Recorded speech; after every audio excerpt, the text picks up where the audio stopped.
నమస్తే సార్. నమస్తే. మంచి పద్యం ఒకటి చెప్పండి సార్. చీమలు పెట్టిన పుట్టలు పాములకు ఇరువైన ఎట్లు, పామరుడు తగల్ హేమంబు కూడబెట్టిన భూమీసుల పాలజేరు భువిలో సుమతి. ఇది సుమశతకంలో పద్యం. ఎంత చక్కగా 4 మాటలతో ఎంత చక్కని వేదాంతం చెప్పిండు. చీమలు పెట్టిన పుట్టలు పాములకు ఇరువైన ఎట్లు. చీమలు పాపం రేయి బౌలు రాత్రి బౌలు కష్టపడి కొన్ని సంవత్సరాలు పుట్టలు తయారు చేస్తాయి.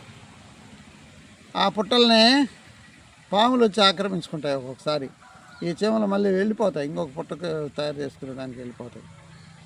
అలాగే ఈ మాట ఎందుకు చెప్తున్నానంటే, ఒక పామరుడైనటువంటి వాడు అంటే ఏమీ తెలియని వాడు, తను తినడు ఇంకొకరిని తిననీయడు.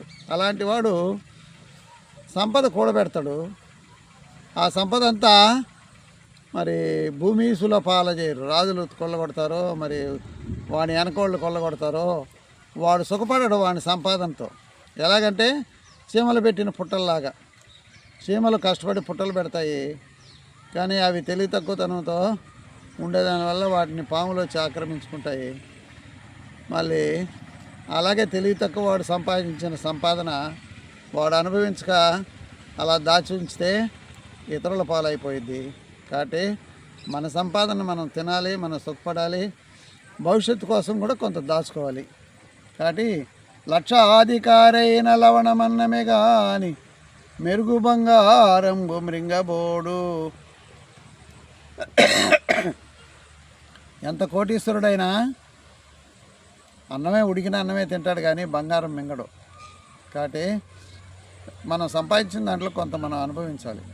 ప్రతి మనిషి వాడు సంపాదించిన 100 రూపాయల్లో 70 రూపాయలు కుటుంబానికి ఖర్చు పెట్టుకోవాలి, 30 రూపాయలు దాచుకోవాలి. అది పొదుపరి. అదే 30 దాసి 70 దాసి 30 ఖర్చు పెట్టి పీనాసోడు.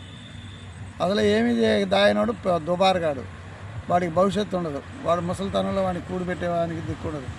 కాబట్టి సంపాదించుకోవాలి, దాన్ని అనుభవించాలి. ఈ పద్యంలో ఉన్న తాత్పర్యం ఏంటంటే, చీమలు పెట్టిన పుట్టలు పాములకు ఇరువైన ఎట్లు, పామరుడు తగన్ హేమంబు కూడబెట్టిన. పామరుడు అంటే ఇక్కడ తెలివి తక్కువ వాడని, అంటే వాడు సంపాదించిన సంపాదనను వాడు అనుభవించకుండా దాసి వాడి తర్వాత వాళ్ళు ఎవరికో అనుభవిస్తారు వాళ్ళు. కాబట్టి వాడు కూడా వాడి సంపాదన అనుభవించాలి తెలివితేటలతో అని. చీమల్లాగా అయిపోకూడదు.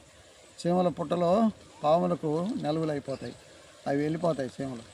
అలా కాకుండా నీ సంపాదన నువ్వు ఖర్చు పెట్టుకో అని ఈ పద్యం యొక్క తాత్పర్యం. కాబట్టి ప్రతి మనిషి దీన్ని ఆలోచనలో పెట్టుకొని సంపాదన కొంచెం సుఖపడేది కూడా నేర్చుకోవాలి. ఎప్పుడూ కష్టపడటమే కాదు, కష్టపడిన దాంట్లో ఫలితాన్ని అనుభవించి సుఖపడేది కూడా నేర్చుకోవాలి. అది విషయం. రైట్.